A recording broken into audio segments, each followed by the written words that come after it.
আপনারা জানেন যে আদালতের নির্দেশে ৮ দিনের সিবিআই হেফাজতের নির্দেশ দেওয়া হয়েছে। সিবিআই হেফাজতে থাকবেন সন্দীপ ঘোষ। আর এর মাঝেই যে খবর উঠে আসছে, আরজি করে অধ্যক্ষের ঘরে সিবিআই আধিকারিকেরা ইতিমধ্যে বেশ কিছু তথ্য সংগ্রহ করে সিবিআই তথ্য যাচাই করতে এই তথ্য সংগ্রহ করা হয়েছে।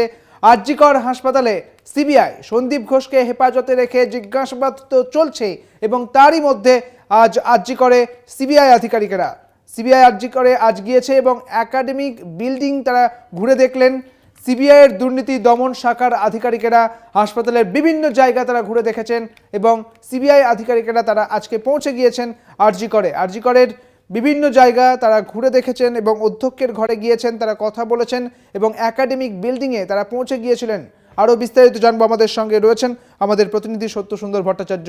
সত্যসুন্দর, আজকে সিবিআইয়ের আধিকারিকেরা তারা আরজি করে গেলেন এবং কোন কোন বিষয়গুলি তারা আজকে দেখেছেন এবং অধ্যক্ষের ঘরেও গিয়েছিলেন বলে জানা যাচ্ছে এবং কি উঠে আসছে এই আজ আরজি কর থেকে?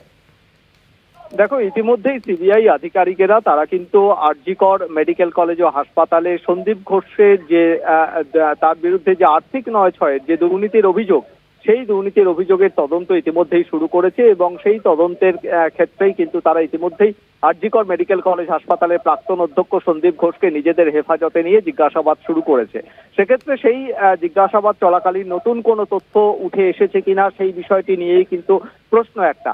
যদি সেক্ষেত্রে নতুন কোনো তথ্য উঠে আসে সেই জিজ্ঞাসাবাদে, সেই কারণেই কিন্তু সিবিআই এর দুর্নীতি দমন শাখার একটি দল ৪-৫ জন আধিকারিক তারা কিন্তু কিছুক্ষণ আগেই আরজি কর মেডিকেল কলেজ হাসপাতালে এসেছিলেন।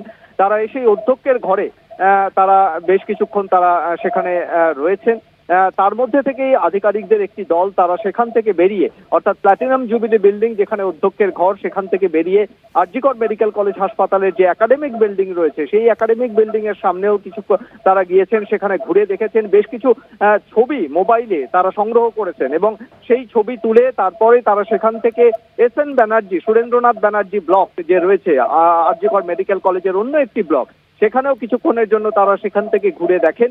অর্থাৎ একদিকে যেটা মনে করা হচ্ছে যে ইতিমধ্যেই বেলেঘাটায় সন্দীপ ঘোষের বাড়ি থেকে কিন্তু বেশ কিছু নথি সিবিআই সংগ্রহ করেছে। সেক্ষেত্রে সেই নথির মধ্যে কিন্তু সন্দীপ ঘোষের বিরুদ্ধে বেশ কিছু অভিযোগপত্র সেটাও কিন্তু তার বাড়ি থেকে পাওয়া গিয়েছে বলে সূত্রের খবর। সেক্ষেত্রে এই আরজি কর মেডিকেল কলেজ হাসপাতালে শুধুমাত্র আর্থিক দুর্নীতির সঙ্গে জড়িত সন্দীপ ঘোষ যে অভিযোগ রয়েছে তেমনটা নয়, এখানে টেন্ডার পাওয়ার ক্ষেত্রেও, সরকারি টেন্ডার পাওয়ার ক্ষেত্রেও কিন্তু তার ঘনিষ্ঠদের তিনি সুযোগ করে দিয়েছিলেন, এমনটাও কিন্তু অভিযোগ রয়েছে। ফলে অধ্যক্ষের কাছ থেকে জিজ্ঞাসাবাদের মাধ্যমে বা এই সরকারি যে সমস্ত নথি রয়েছে সেই নথি ইতিমধ্যেই সিবিআই যে সমস্ত নথি সংগ্রহ করেছে তা সেই নথিকে যাচাই করার ক্ষেত্রে কিন্তু এই যাচাই করা কিন্তু জরুরি এবং সেই যাচাইয়ের ক্ষেত্রেই কিন্তু এই সিবিআই আধিকারিকদের আরজি কর মেডিকেল কলেজ হাসপাতালে আসা, এমনটাই কিন্তু মনে করা হচ্ছে। এখনো পর্যন্ত অধ্যক্ষের ঘরে সিবিআই এর একটি দল রয়েছেন।